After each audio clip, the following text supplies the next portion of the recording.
Football is heading into its biggest summer tournament with two significant new laws that could fundamentally alter how players behave during confrontations on the pitch. Adrian Dane breaks down exactly what football is heading into its biggest summer tournament with two significant new laws that could fundamentally alter how players behave during confrontations on the pitch.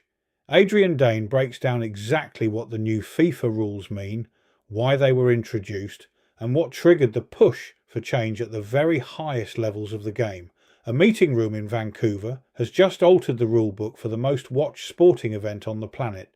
At a special gathering of the FIFA Council on Tuesday, two proposed law amendments passed that will reshape how referees manage player conduct at the 2026 World Cup. The headline change: players who cover their mouths while speaking to opponents during confrontations now risk being sent off. The catalyst for the mouth-covering rule sits firmly in a February Champions League match between Real Madrid and Benfica. During a confrontation with Brazil international Vinicius Jr., Benfica winger Gianluca Prestianni raised his shirt to cover his mouth while speaking to the forward. The Argentine was initially provisionally suspended for one match on suspicion of racist abuse. A subsequent UEFA investigation reached a different, but no less serious conclusion.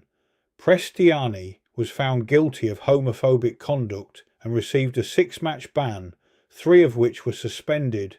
The incident immediately raised a fundamental question that football's administrators found themselves unable to ignore.